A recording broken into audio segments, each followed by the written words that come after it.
Mr. Speaker, the President's Cabinet.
Your girl's gonna take it. Thanks for showing up. Somebody will say we got to do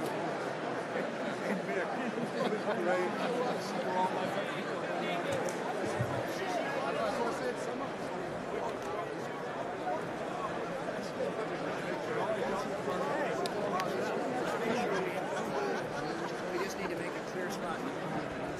How are you? How you doing? Peter Ross. Nice to see you. You all right? Yeah, I know it. Bird keeps bumping me. I wonder whether I'm going to fall in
Members of Congress, I have the high privilege and the distinct honor of presenting to you the President of the United States.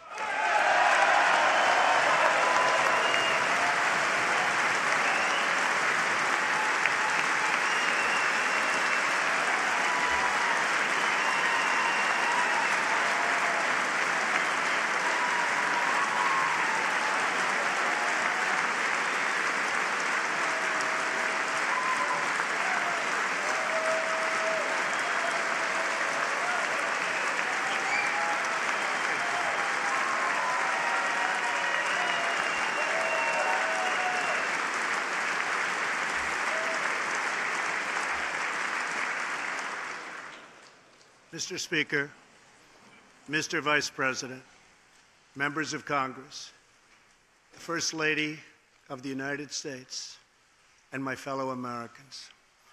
Less than 1 year has passed since I first stood at this podium in this majestic chamber to speak on behalf of the American people and to address their concerns, their hopes, and their dreams. That night, our new administration had already taken very swift action. A new tide of optimism was already sweeping across our land. Each day since, we have gone forward with a clear vision and a righteous mission to make America great again for all Americans.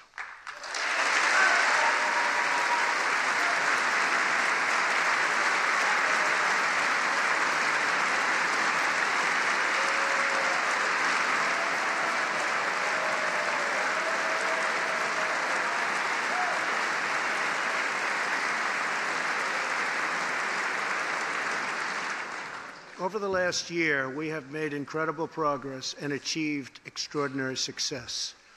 We have faced challenges we expected and others we could never have imagined. We have shared in the heights of victory and the pains of hardship.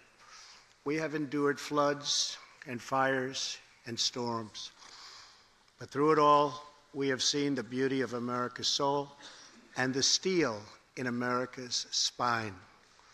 Each test has forged new American heroes to remind us who we are and show us what we can be. We saw the volunteers of the Cajun Navy racing to the rescue with their fishing boats to save people in the aftermath of a totally devastating hurricane.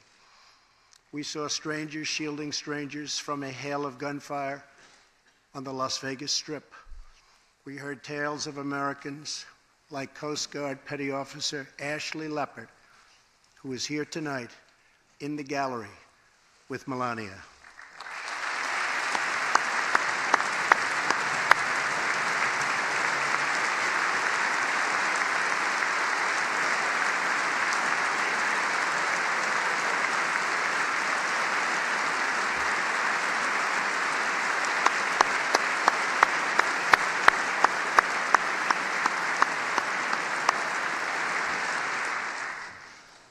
Ashley was aboard one of the first helicopters on the scene in Houston during the Hurricane Harvey.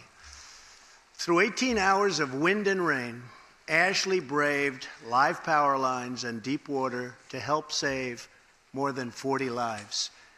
Ashley, we all thank you. Thank you very much.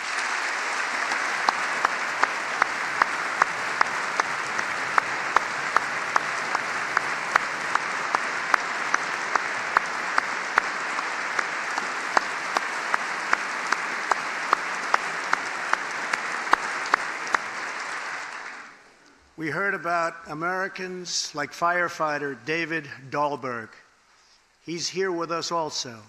David faced down walls of flame to rescue almost 60 children trapped at a California summer camp threatened by those devastating wildfires. To everyone still recovering in Texas, Florida, Louisiana, Puerto Rico, and the Virgin Islands, everywhere, we are with you. We love you, and we always will pull through together, always.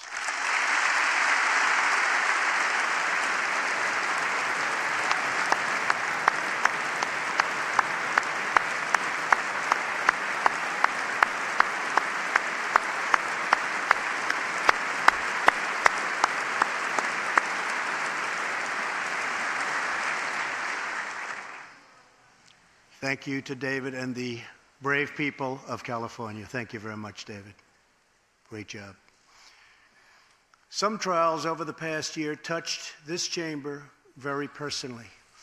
With us tonight is one of the toughest people ever to serve in this House, a guy who took a bullet, almost died, and was back to work 3.5 months later, the legend from Louisiana, Congressman Steve Scalise.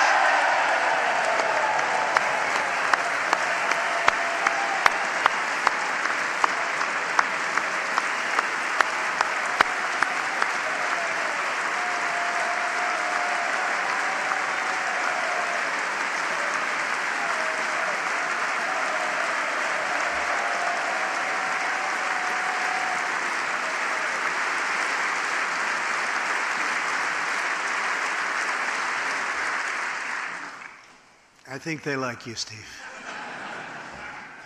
We're incredibly grateful for the heroic efforts of the Capitol Police officers, the Alexandria Police, and the doctors, nurses, and paramedics who saved his life and the lives of many others, some in this room. In the aftermath, yes.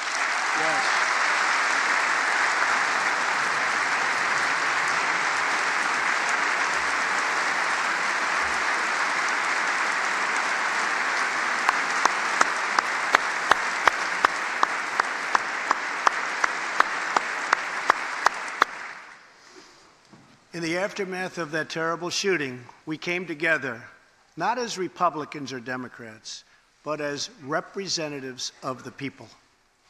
But it is not enough to come together only in times of tragedy. Tonight, I call upon all of us to set aside our differences, to seek out common ground, and to summon the unity we need to deliver for the people. This is really the key. These are the people we were elected to serve.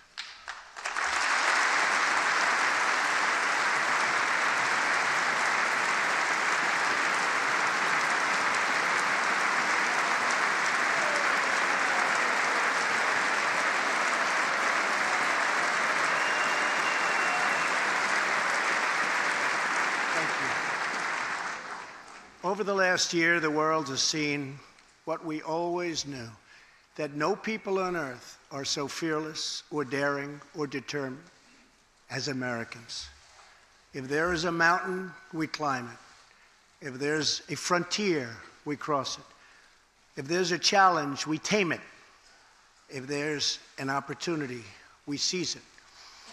So let's begin tonight by recognizing that the state of our union is strong, because our people are strong.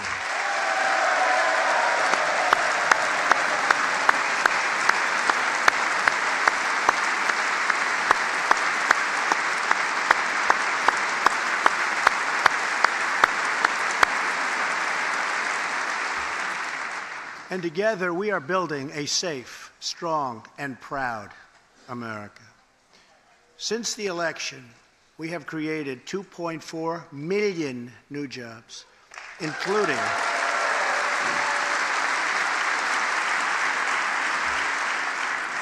including 200,000 new jobs in manufacturing alone. Tremendous numbers.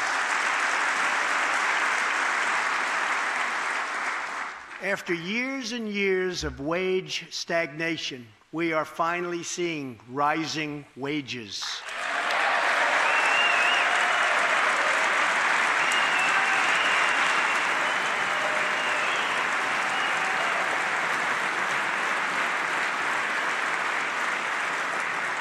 Unemployment claims have hit a 45-year low.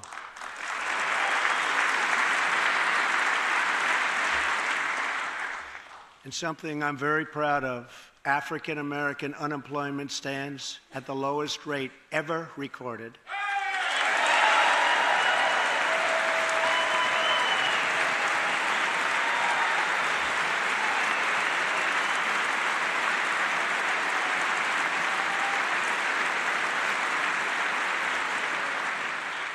And Hispanic American unemployment has also reached the lowest levels in history.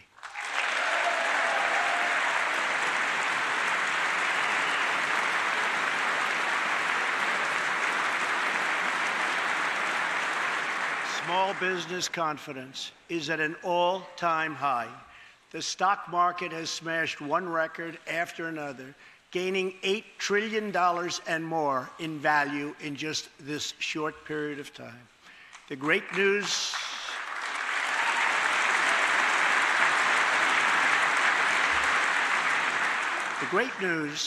for Americans, 401k, retirement pension, and college savings accounts have gone through the roof.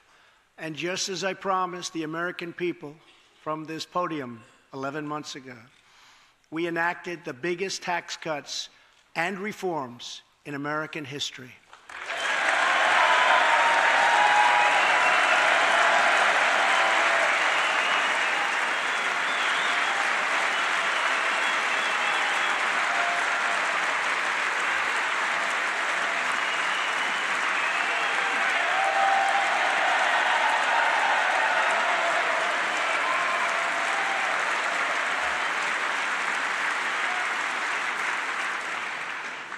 Our massive tax cuts provide tremendous relief for the middle class and small business. To lower tax rates for hardworking Americans, we nearly doubled the standard deduction for everyone.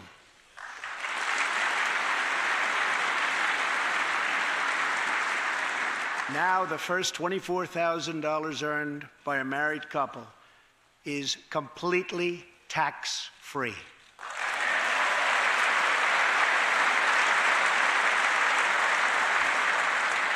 We also doubled the child tax credit.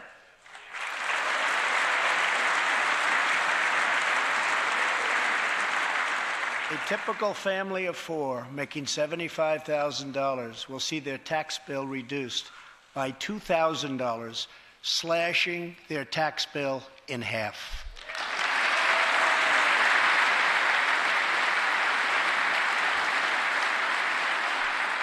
In April, this will be the last time you will ever file under the old and very broken system, and millions of Americans will have more take-home pay starting next month, a lot more.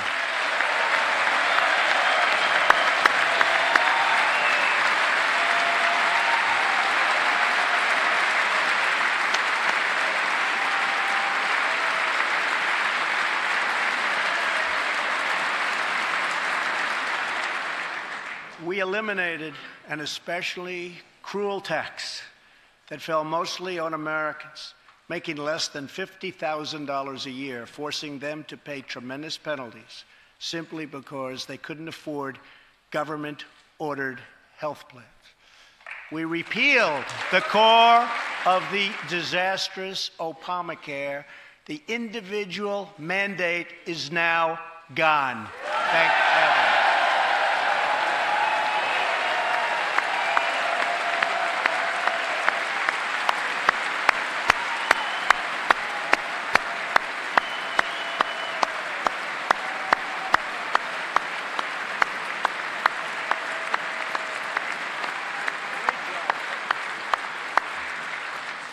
We slashed the business tax rate from 35% all the way down to 21%, so American companies can compete and win against anyone else anywhere in the world.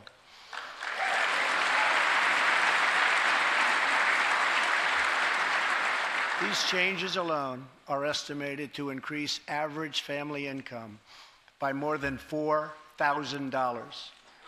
A lot of money.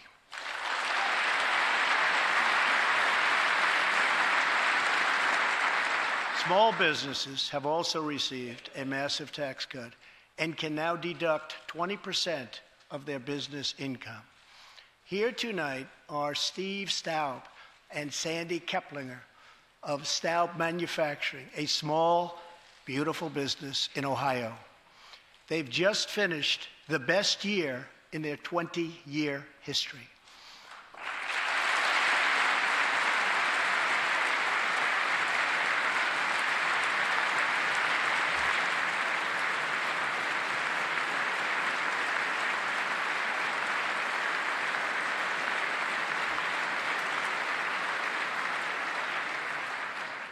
Because of tax reform, they are handing out raises, hiring an additional 14 people, and expanding into the building next door. Good feeling.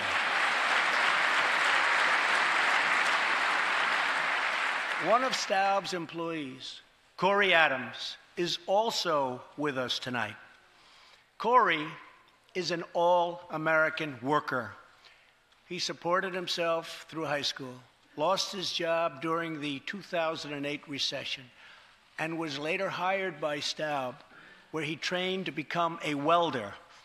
Like many hardworking Americans, Corey plans to invest his tax cut raise into his new home and his 2 daughters' education.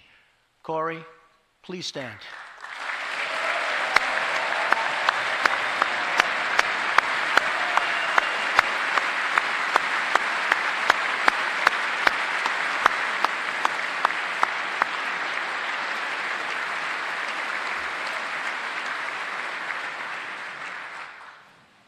And he's a great welder. I was told that by the man that owns that company that's doing so well. So congratulations, Corey. Since we passed tax cuts, roughly 3 million workers have already gotten tax cut bonuses, many of them thousands and thousands of dollars per worker, and it's getting more every month, every week. Apple has just announced it plans to invest a total of $350 billion in America and hire another 20,000 workers.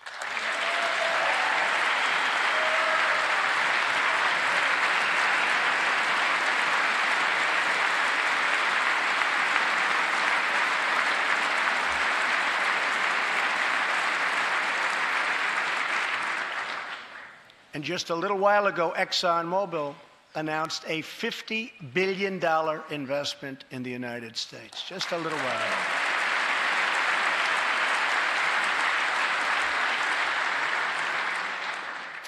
This, in fact, is our new American moment.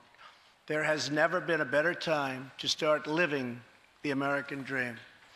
So to every citizen watching at home tonight, no matter where you've been or where you've come from, this is your time. If you work hard, if you believe in yourself, if you believe in America, then you can dream anything. You can be anything. And together, we can achieve absolutely anything.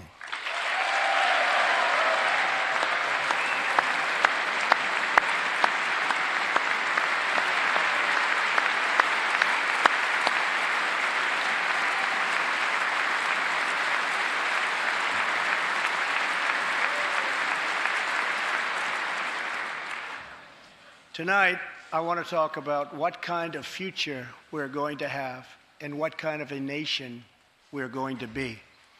All of us together as one team, one people, and one American family can do anything. We all share the same home, the same heart, the same destiny, and the same great American flag.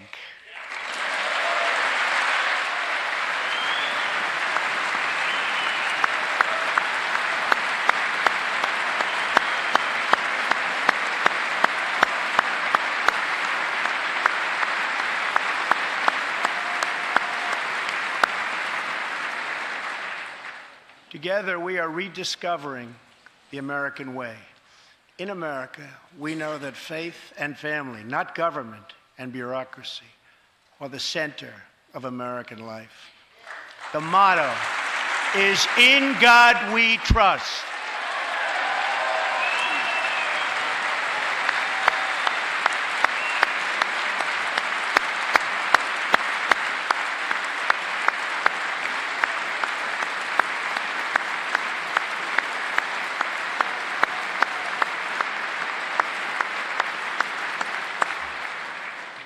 And we celebrate our police, our military, and our amazing veterans as heroes who deserve our total and unwavering support.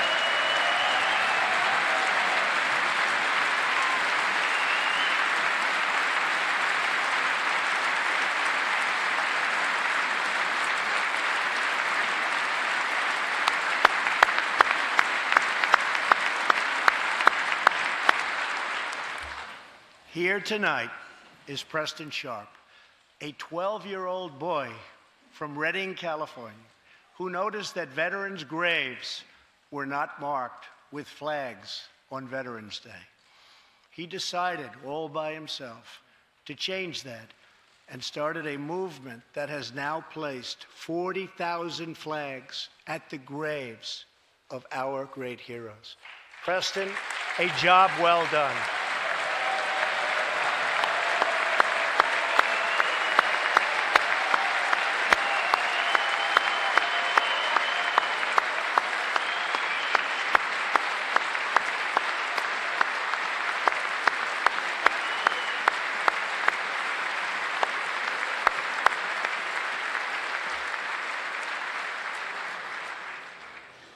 Young patriots like Preston teach all of us about our civic duty as Americans. And I met Preston a little while ago, and he is something very special that I can tell you. Great future. Thank you very much for all you've done, Preston. Thank you very much. Preston's reverence for those who have served our nation reminds us of why we salute our flag, why we put our hands on our hearts for the Pledge of Allegiance, and why we proudly stand for the national anthem.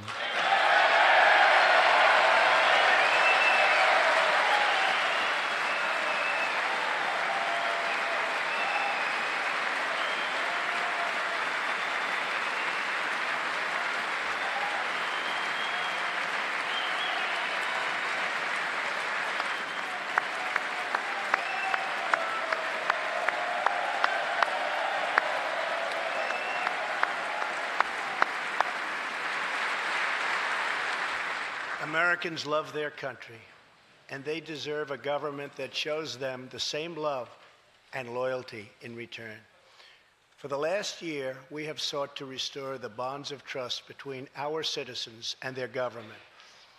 Working with the Senate, we are appointing judges who will interpret the Constitution as written, including a great new Supreme Court justice and more circuit court judges.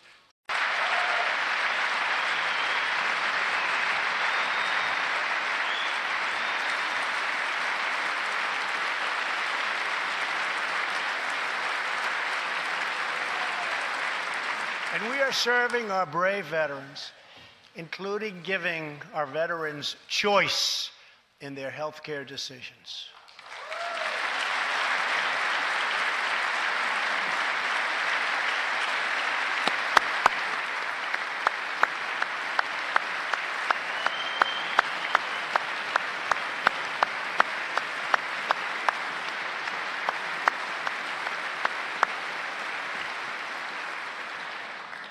Last year, Congress also passed, and I signed, the landmark VA Accountability Act.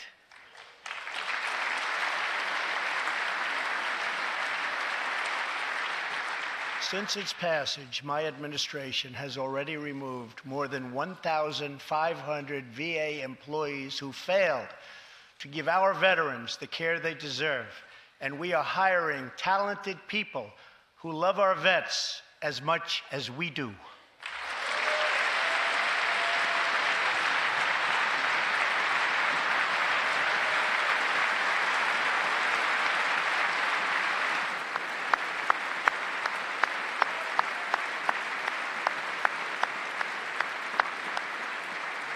And I will not stop until our veterans are properly taken care of, which has been my promise to them from the very beginning of this great journey.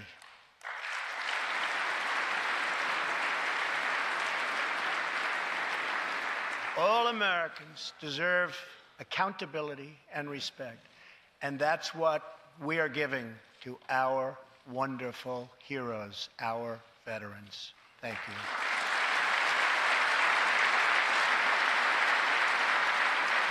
So tonight I call on Congress to empower every cabinet secretary with the authority to reward good workers and to remove federal employees who undermine the public trust or fail the American people.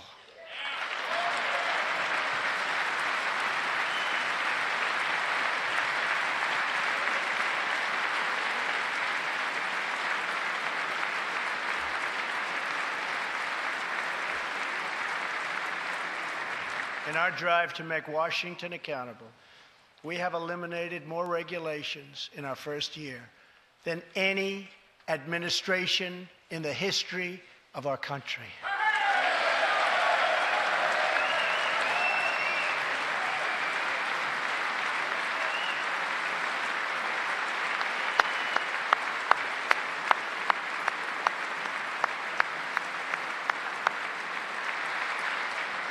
We have ended the war on American energy, and we have ended the war on beautiful, clean coal.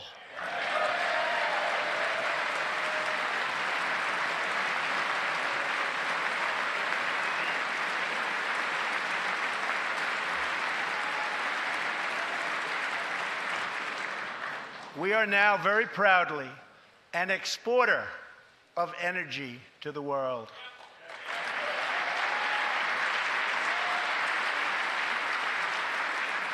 In Detroit, I halted government mandates that crippled America's great, beautiful auto workers so that we can get Motor City revving its engines again, and that's what's happening.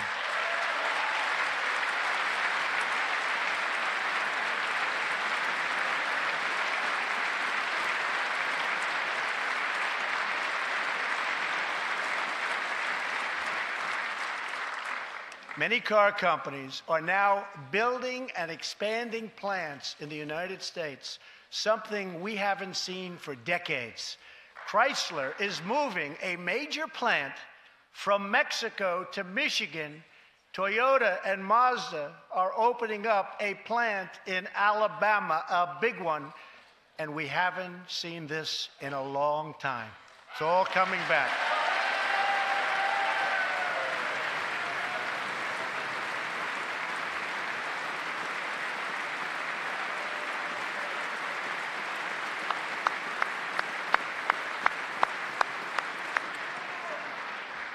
Very soon, auto plants and other plants will be opening up all over our country.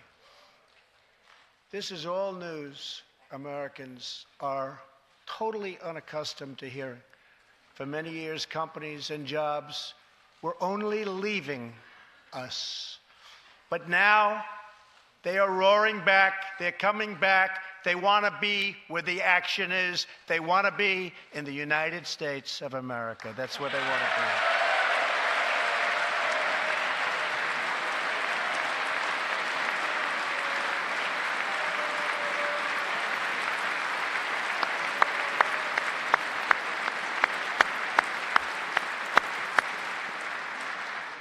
Exciting progress is happening every single day. To speed access to breakthrough cures and affordable generic drugs, last year, the FDA approved more new and generic drugs and medical devices than ever before in our country's history.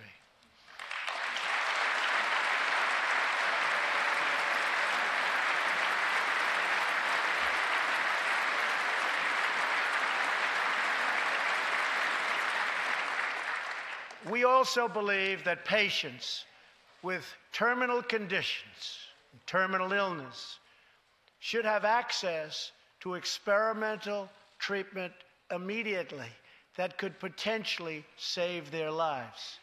People who are terminally ill should not have to go from country to seek a cure. I want to give them a chance right here at home.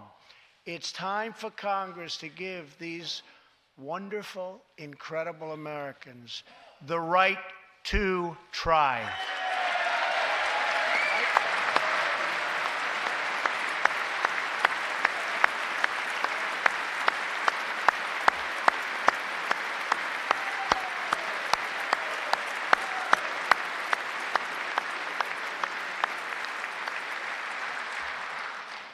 One of my greatest priorities is to reduce the price of prescription drugs.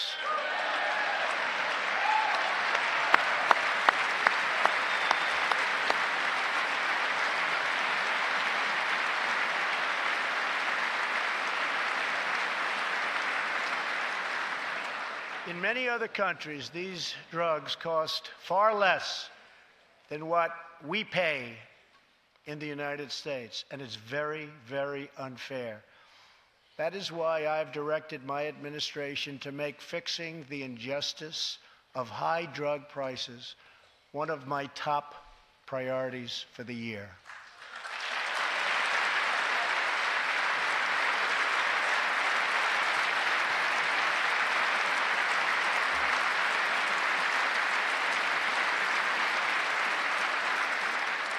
And prices will come down substantially. Watch.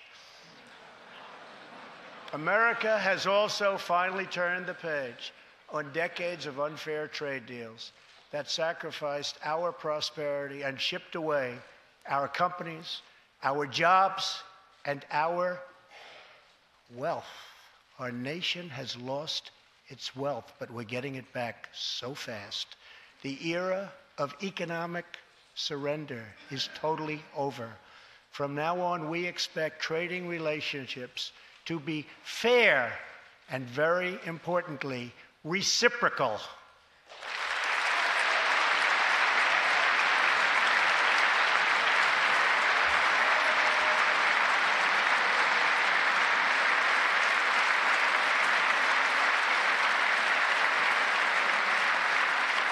We will work to fix bad trade deals and negotiate new ones, and they'll be good ones, but they'll be fair.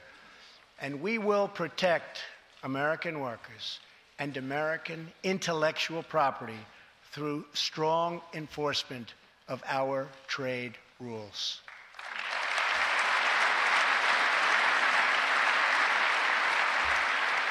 As we rebuild our industries, it is also time to rebuild our crumbling infrastructure.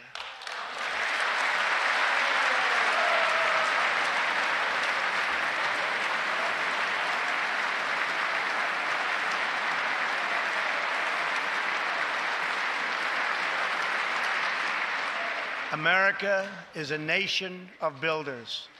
We built the Empire State Building in just 1 year.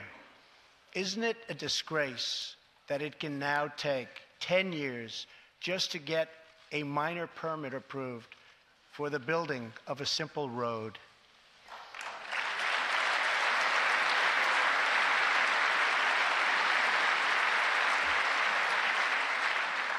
I am asking both parties to come together to give us safe, fast, reliable, and modern infrastructure that our economy needs and our people deserve.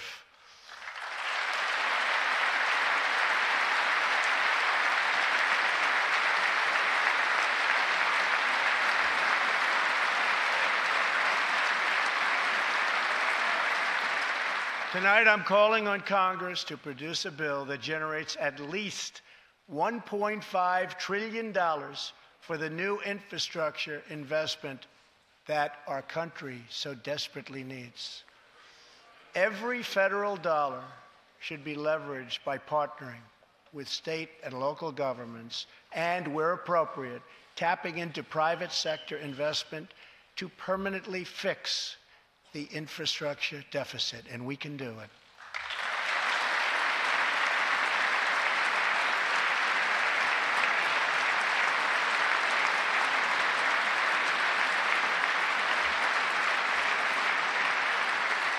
Any bill must also streamline the permitting and approval process, getting it down to no more than 2 years and perhaps even 1. Together, we can reclaim our great building heritage.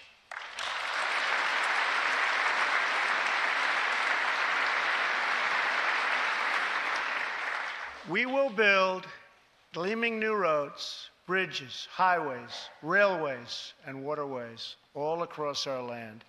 And we will do it with American heart, American hands, and American grit.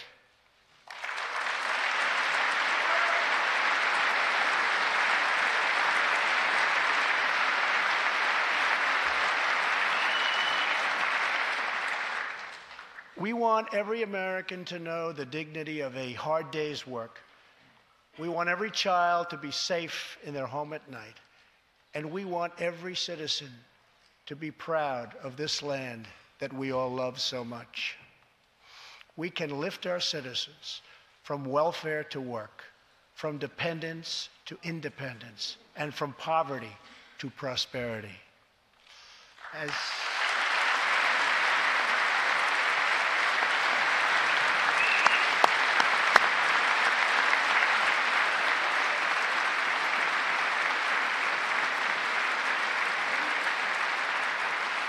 As tax cuts create new jobs, let's invest in workforce development and let's invest in job training, which we need so badly.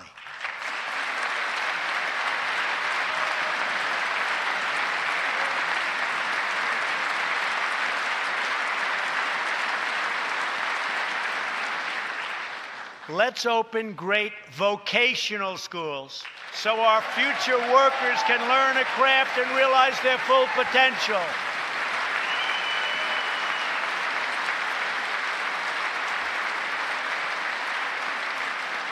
And let's support working families by supporting paid family leave.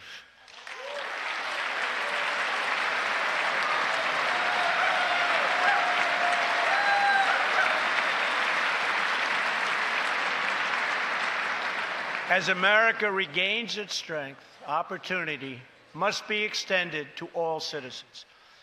That is why this year we will embark on reforming our prisons to help former inmates who have served their time get a second chance at life.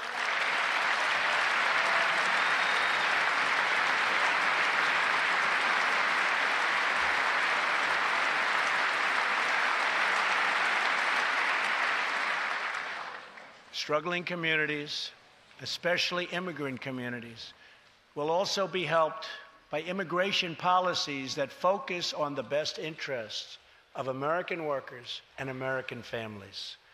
For decades, open borders have allowed drugs and gangs to pour into our most vulnerable communities. They've allowed millions of low-wage workers to compete for jobs and wages against the poorest Americans. Most tragically, they have caused the loss of many innocent lives.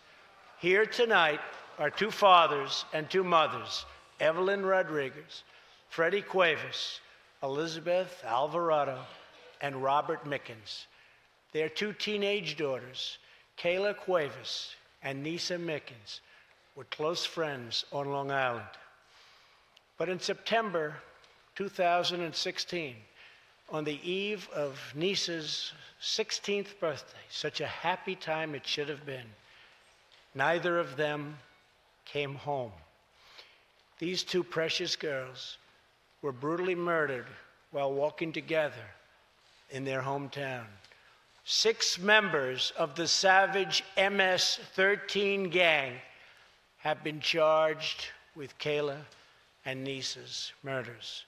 Many of these gang members took advantage of glaring loopholes in our laws to enter the country as illegal, unaccompanied, alien minors and wound up in Kayla and Nisa's high school. Evelyn, Elizabeth, Freddie, and Robert, tonight everyone in this chamber is praying for you. Everyone in America is grieving for you. Please stand. Thank you very much.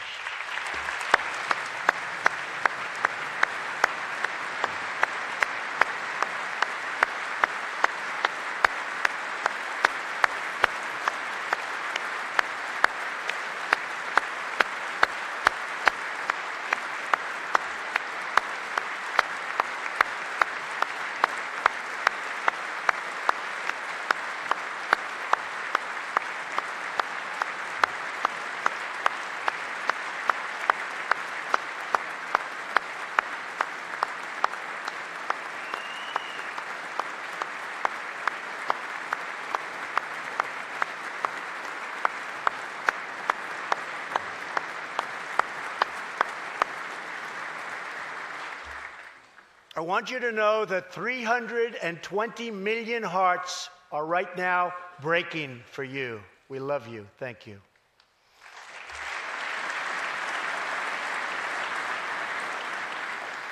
Well, we cannot imagine the depths of that kind of sorrow.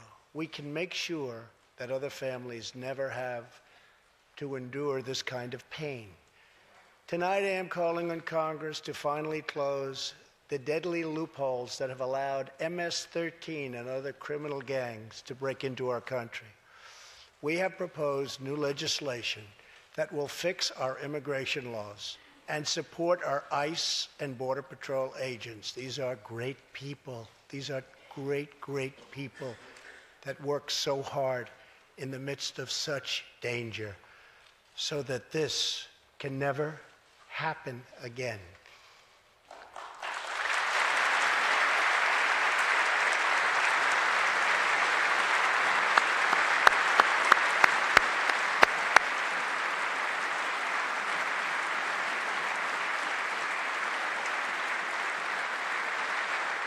The United States is a compassionate nation. We are proud that we do more than any other country anywhere in the world to help the needy, the struggling, and the underprivileged all over the world. But as President of the United States, my highest loyalty, my greatest compassion, my constant concern is for America's children, America's struggling workers, and America's forgotten communities. I want our youth to grow up, to achieve great things. I want our poor to have their chance to rise. So tonight, I am extending an open hand to work with members of both parties, Democrats and Republicans, to protect our citizens of every background, color, religion, and creed.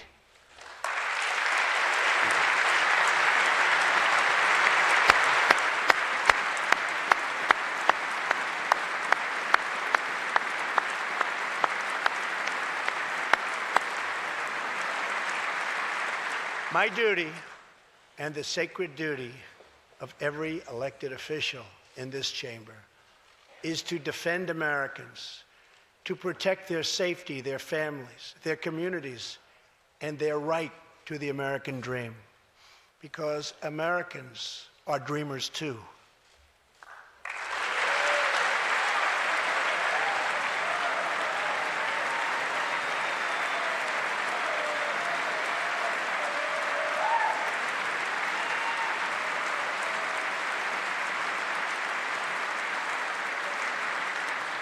Here tonight is one leader in the effort to defend our country, Homeland Security Investigation Special Agent Celestino Martinez. He goes by DJ and CJ. He said, call me either one.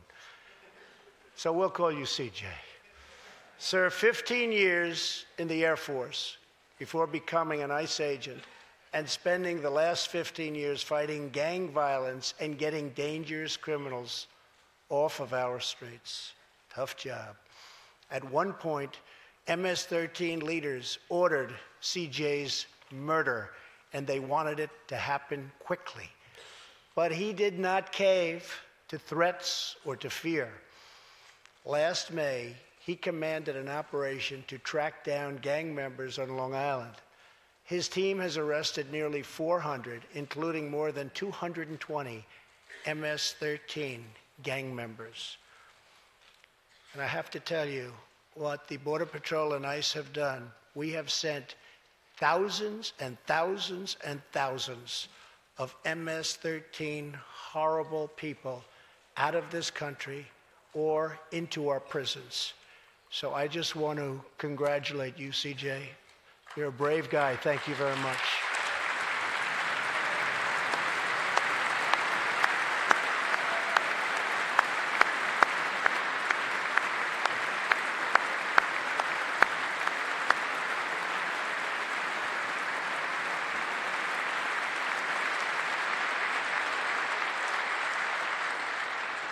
And I asked CJ, what's the secret? He said, we're just tougher than they are. And I like that answer.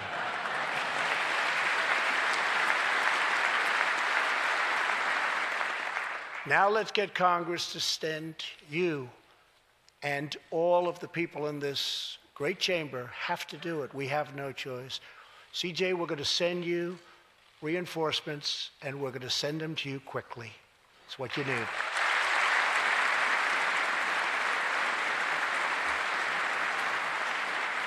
Over the next few weeks, the House and Senate will be voting on an immigration reform package.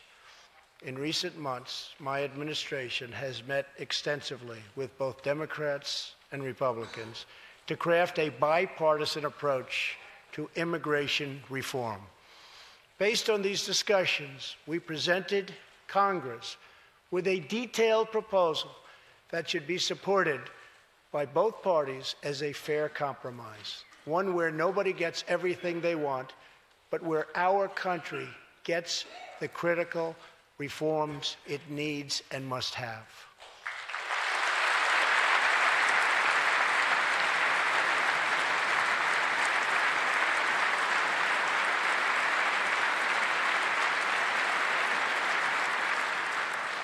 Here are the 4 pillars of our plan. The first pillar of our framework generously offers a path to citizenship for 1.8 million illegal immigrants who were brought here by their parents at a young age. That covers almost 3 times more people than the previous administration covered.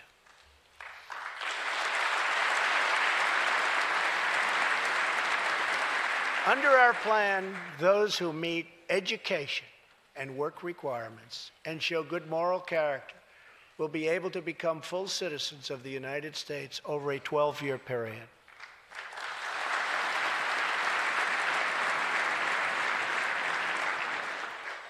The second pillar fully secures the border.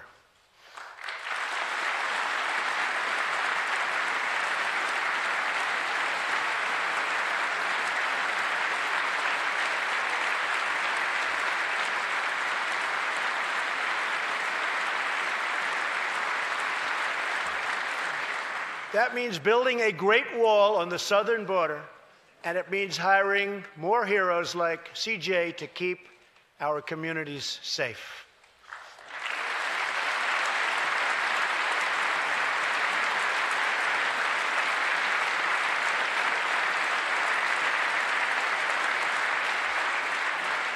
Crucially, our plan closes the terrible loopholes exploited by criminals and terrorists to enter our country, and it finally ends the horrible and dangerous practice of catch and release.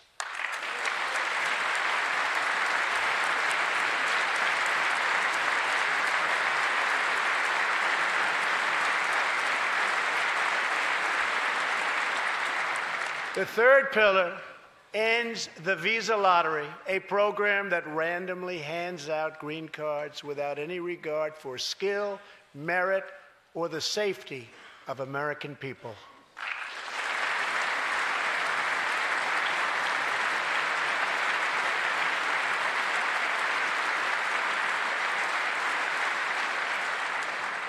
It's time to begin moving toward a merit-based immigration system, one that admits people who are skilled, who want to work, who will contribute to our society, and who will love and respect our country.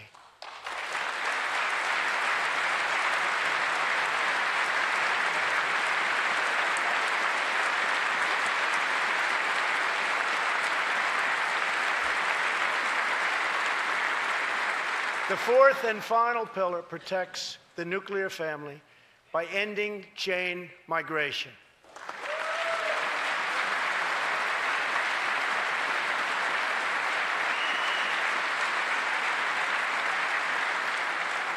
Under the current broken system, a single immigrant can bring in virtually unlimited numbers of distant relatives. Under our plan, we focus on the immediate family by limiting sponsorships to spouses and minor children.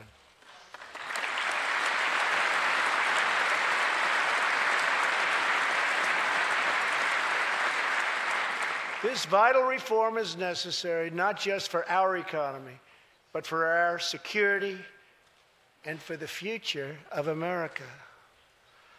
In recent weeks, 2 terrorist attacks in New York were made possible by the visa lottery and chain migration.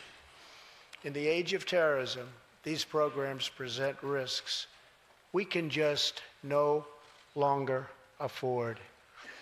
It's time to reform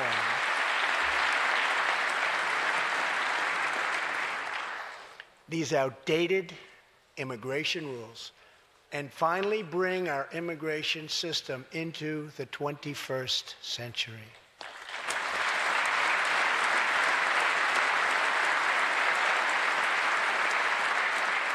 These 4 pillars represent a down-the-middle compromise and one that will create a safe, modern, and lawful immigration system.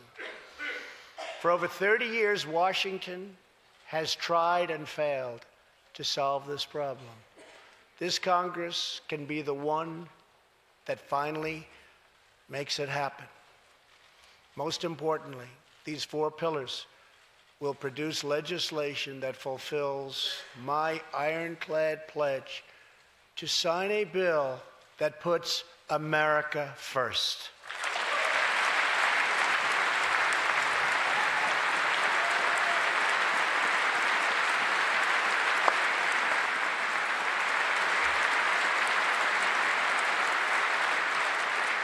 So let's come together, set politics aside, and finally get the job done.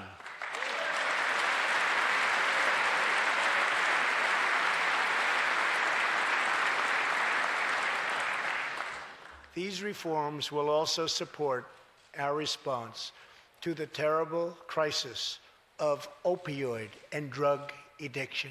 Never before has it been like it is now. It is terrible. We have to do something about it. In 2016, we lost 64,000 Americans to drug overdoses, 174 deaths per day, 7 per hour. We must get much tougher on drug dealers and pushers if we are going to succeed in stopping this scourge.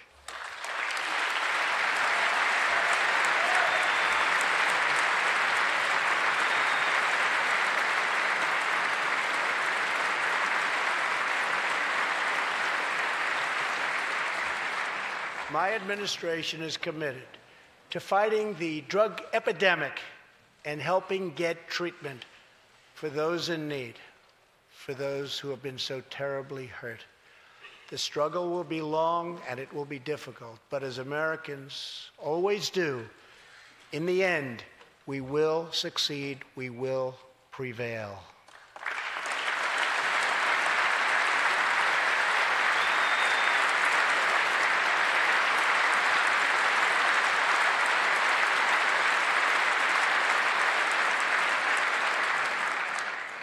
As we have seen tonight, the most difficult challenges bring out the best in America.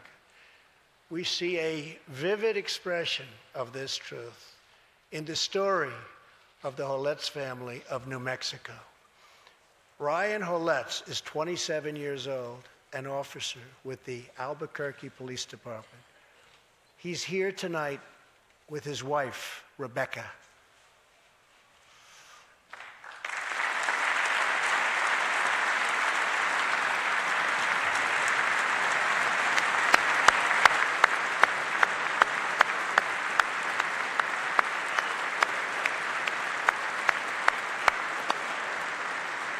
Thank you, Ryan. Last year, Ryan was on duty when he saw a pregnant, homeless woman preparing to inject heroin. When Ryan told her she was going to harm her unborn child, she began to weep. She told him she didn't know where to turn, but badly wanted a safe home for her baby. In that moment, Ryan said he felt God speak to him. You will do it because you can. He heard those words. He took out a picture of his wife and their 4 kids. Then he went home to tell his wife, Rebecca, In an instant, she agreed to adopt. The Hollettes named their new daughter Hope. Ryan and Rebecca, you embody the goodness of our nation. Thank you.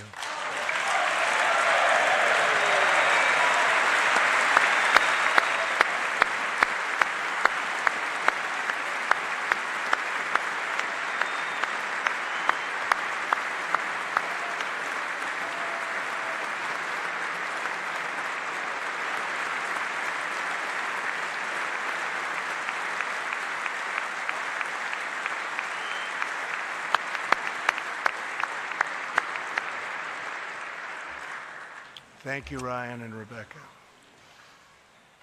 As we rebuild America's strength and confidence at home, we are also restoring our strength and standing abroad.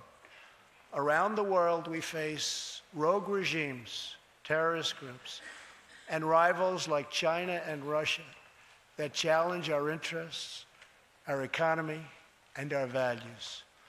In confronting these horrible dangers, we know that weakness is the surest path to conflict, and unmatched power is the surest means to our true and great defense. For this reason, I am asking Congress to end the dangerous defense sequester and fully fund our great military.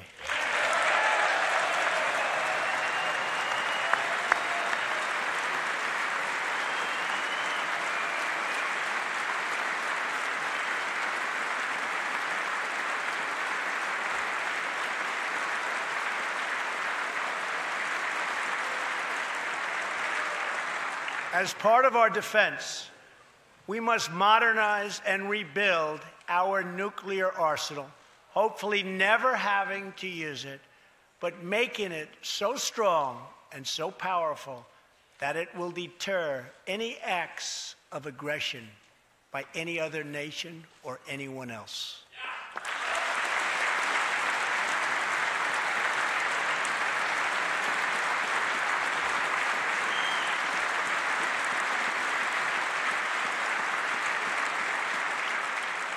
Perhaps someday in the future there will be a magical moment when the countries of the world will get together to eliminate their nuclear weapons.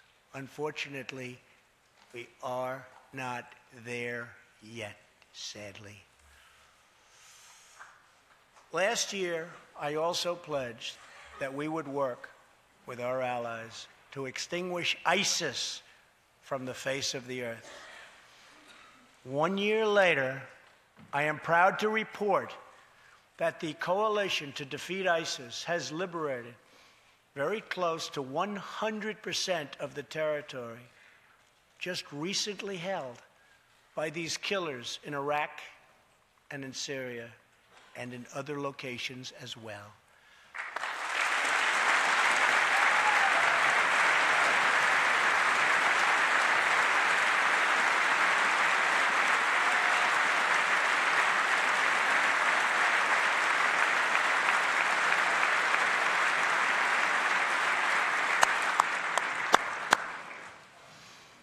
But there is much more work to be done.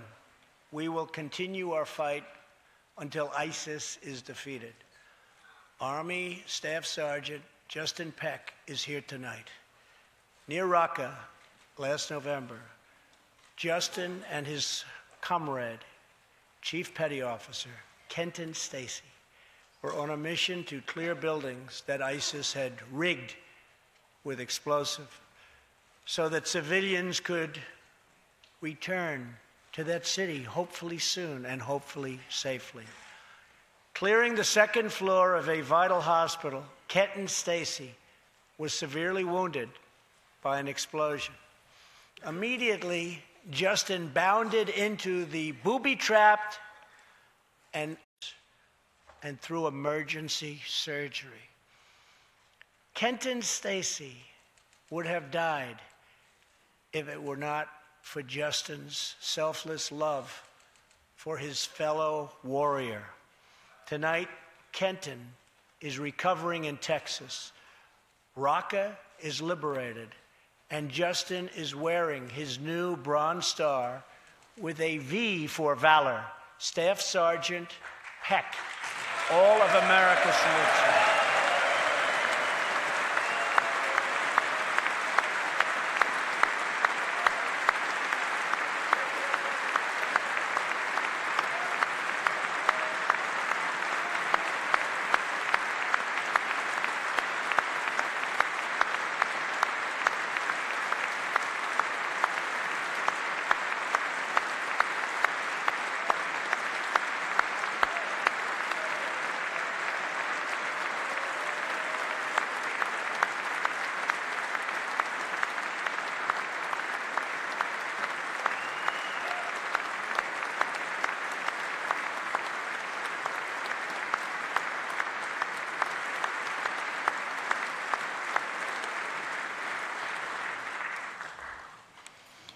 Terrorists who do things like place bombs in civilian hospitals are evil.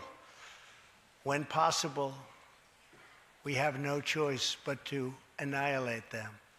When necessary, we must be able to detain and question them.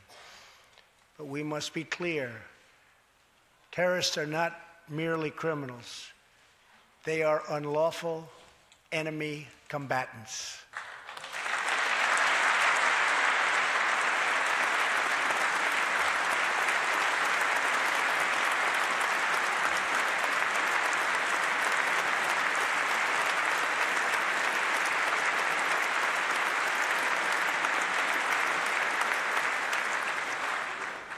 And when captured overseas, they should be treated like the terrorists they are.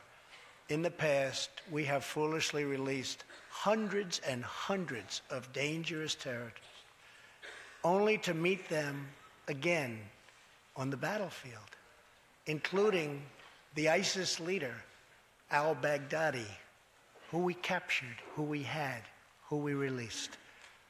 So today, I'm keeping another promise.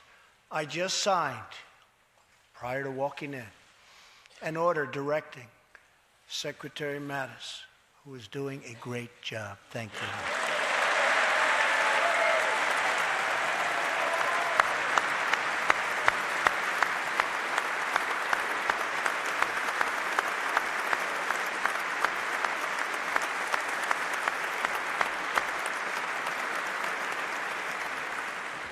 To re-examine our military detention policy and to keep open the detention facilities in Guantanamo Bay.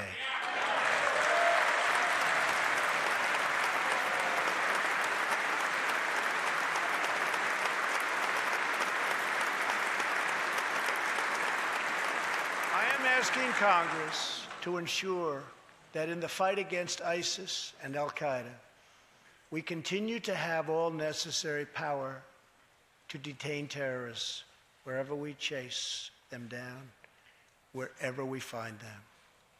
And in many cases, for them, it will now be Guantanamo Bay.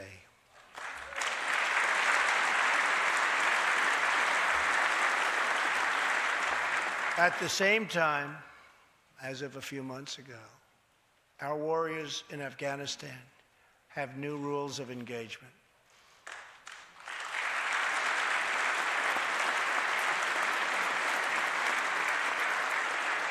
Along with their heroic Afghan partners, our military is no longer undermined by artificial timelines, and we no longer tell our enemies our plans.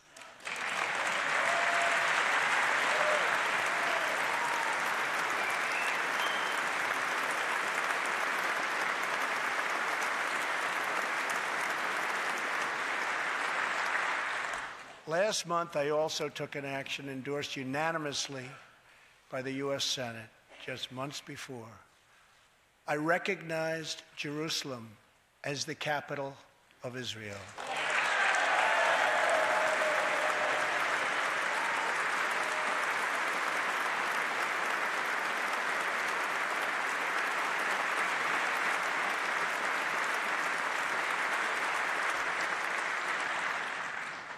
Shortly afterwards, dozens of countries voted in the United Nations General Assembly against America's sovereign right to make this decision. In 2016, American taxpayers generously sent those same countries more than $20 billion in aid.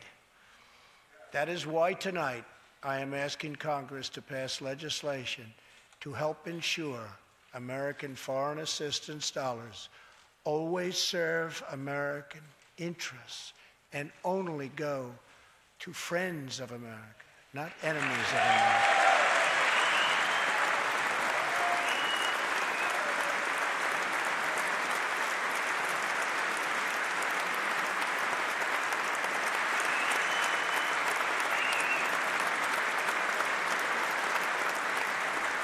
As we strengthen friendships all around the world, we are also restoring clarity about our adversaries.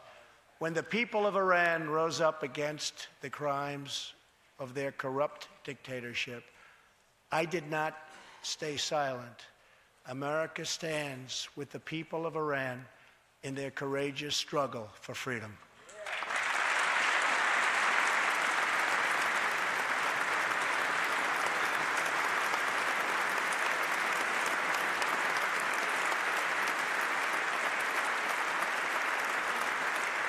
I am asking Congress to address the fundamental flaws in the terrible Iran nuclear deal. My administration has also imposed tough sanctions on the communist and socialist dictatorships in Cuba and Venezuela.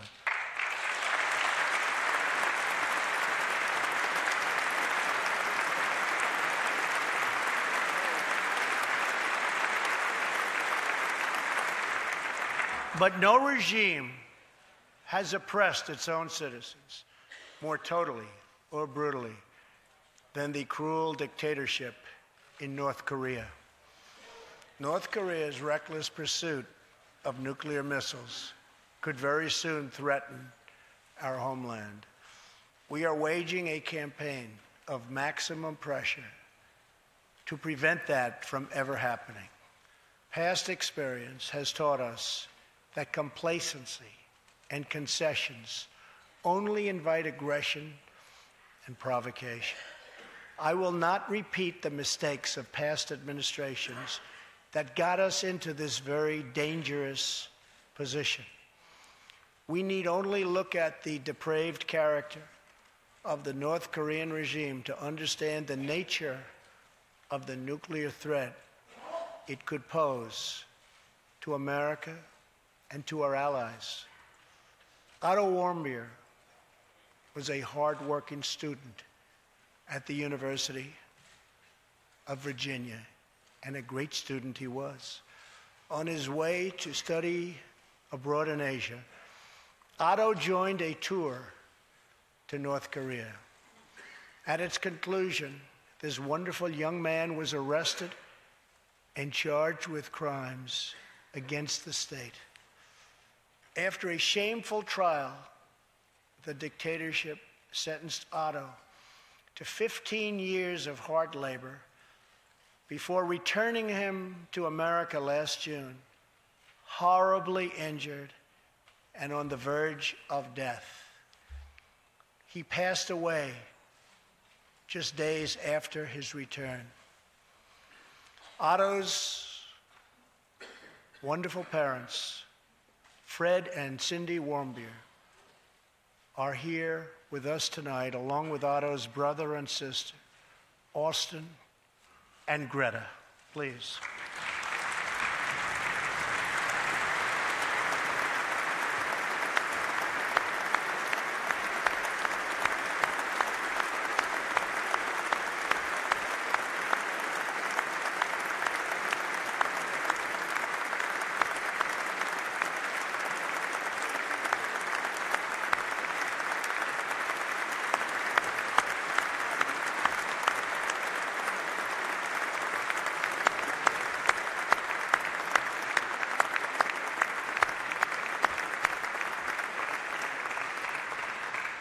Incredible people. You are powerful witnesses to a menace that threatens our world, and your strength truly inspires us all. Thank you very much. Thank you.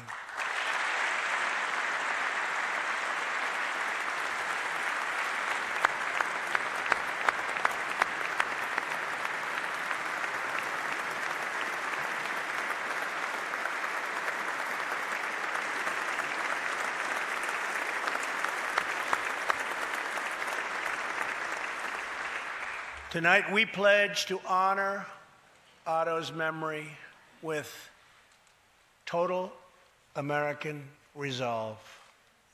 Thank you. Finally,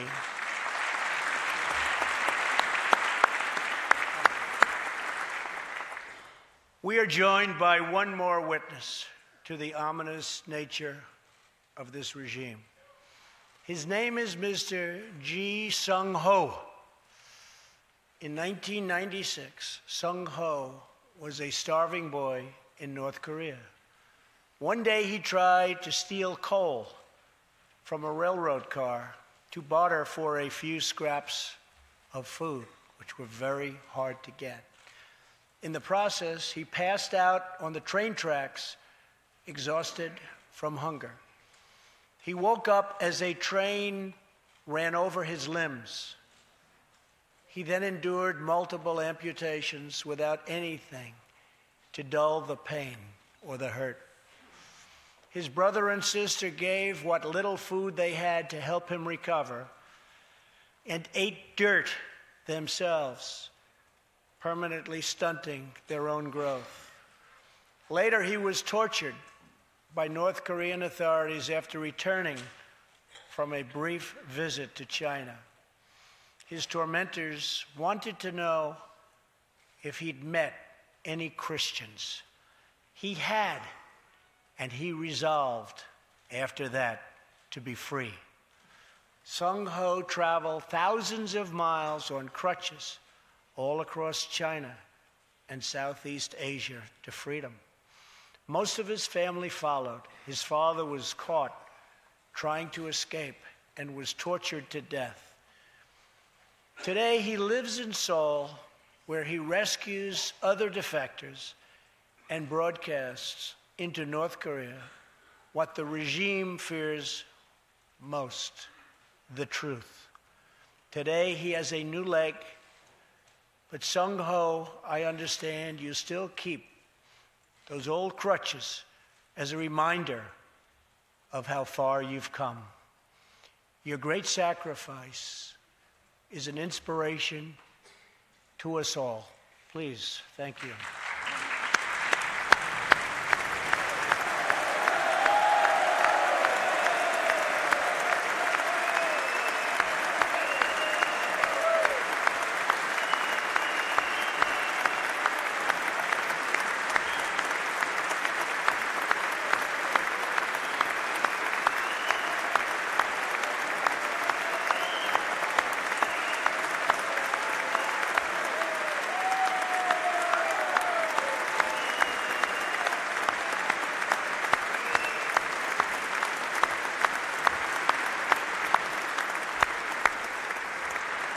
Sung-ho's story is a testament to the yearning of every human soul to live in freedom.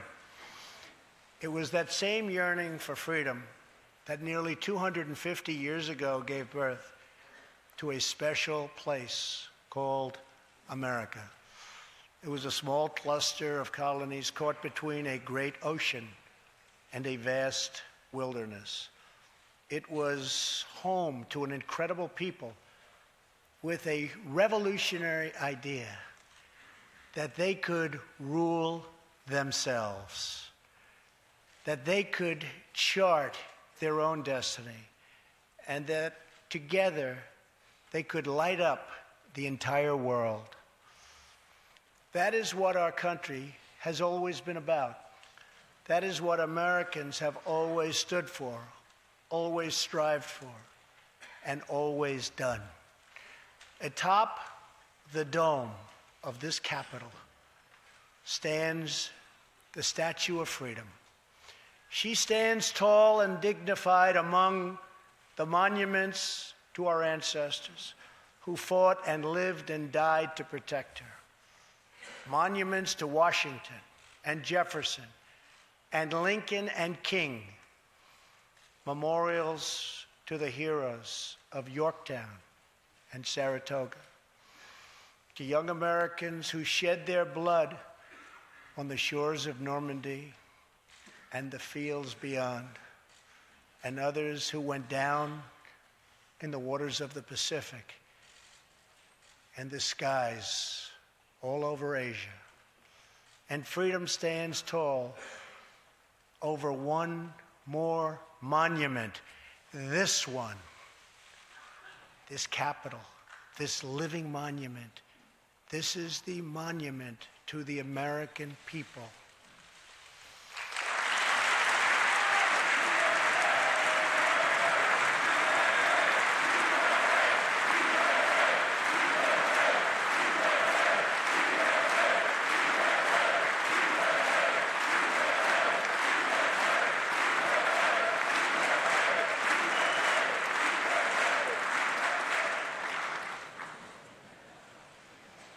We're a people whose heroes live not only in the past, but all around us, defending hope, pride, and defending the American way.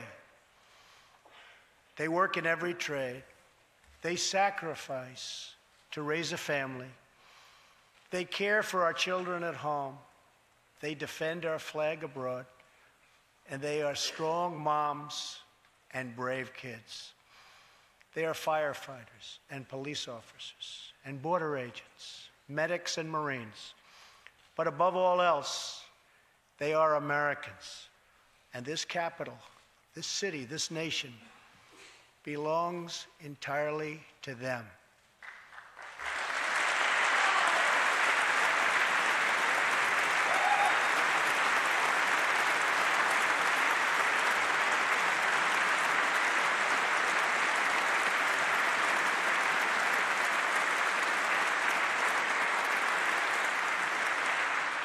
Our task is to respect them, to listen to them, to serve them, to protect them, and to always be worthy of them.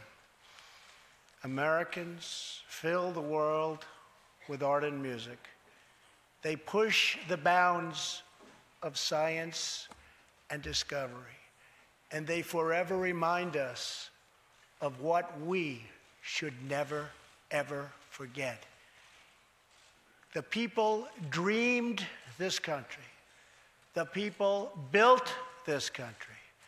And it's the people who are making America great again.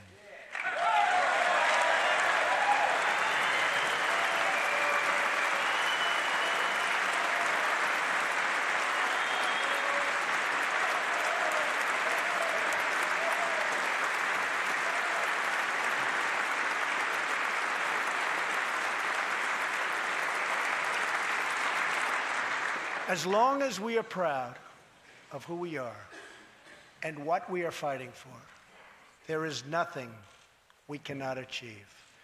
As long as we have confidence in our values, faith in our citizens, and trust in our God, we will never fail. Our families will thrive.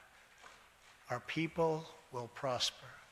And our nation will forever be safe and strong and proud and mighty and free. Thank you, and God bless America. Good night.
pleasure, Mr. President. We pray for you. We are so proud of you. Thank you, sir. Thank you, everybody. Okay. Let's move back just a little bit. Let's go back just a little bit.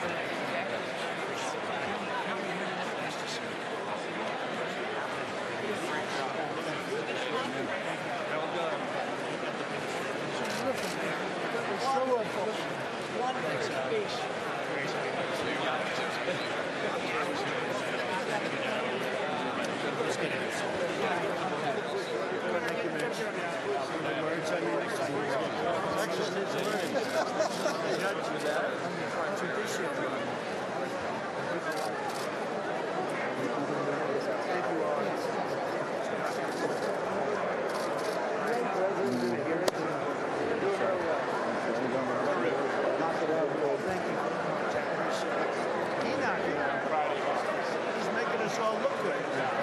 I guess he was right. Great job. He defends me. Come on. I was trying to get them done down there, but you heard it. He said that was well done.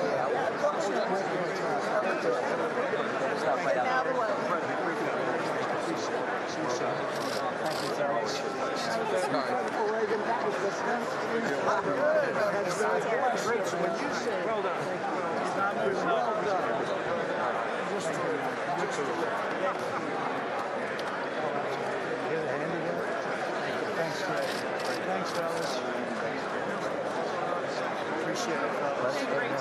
Saw that face smile. They didn't even stand soldiers.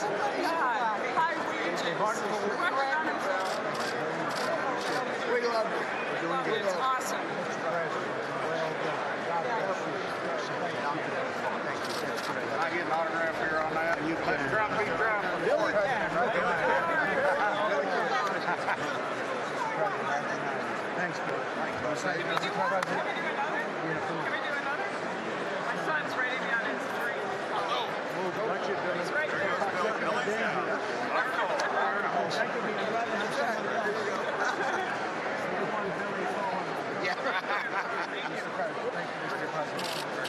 Thank you. Great job. Thanks for your leadership on tax. Great job. Yeah, let's go. Come on. Knocked it out of the park. How you doing? Good. I hear your polls are good. Big time, big time. I'm hearing good polls. I'm hearing good polls. Everything good?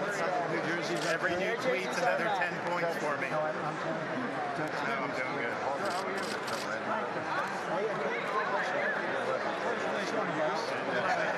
Thank you. Yeah, they seem to like Come here, Lee. Mr. President, thank you. Thank you. Thanks for knocking out the park. Thank you for everything. This guy. King of New York. Thank you. Good luck with your great. Thanks for MS 13. You can stand up. We're going to take that Alabama Simpson. Can you imagine? Coming short. That was a fluke.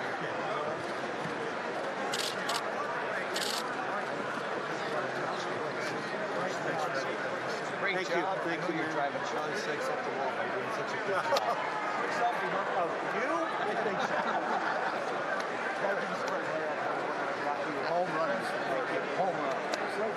Very much. Yes, it's happening, huh? You're right. You saw that one. Yeah, you got his attention.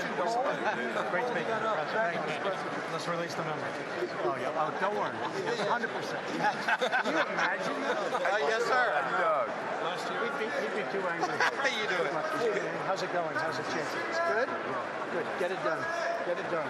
Let me know what you need. Let me know. Thanks, fellas. Yes, a little more room. Great job, Mr. President. Thank you, sir. Good job. There you go. Thank you, Mr. President. Mr. President, thank you. Good job, sir. Wonderful, wonderful. We got your back, sir. We got you. Off the charts. Off the charts. Thank you. Great. Appreciate your help. Thank you. Thank you, everybody. Thank you, man. Thanks, fellas. Good job. Thank you. Great job. Thanks. Thanks, fellas. Mr. President. Thank you, hon. Thank you. Thank you, fellas. Very well.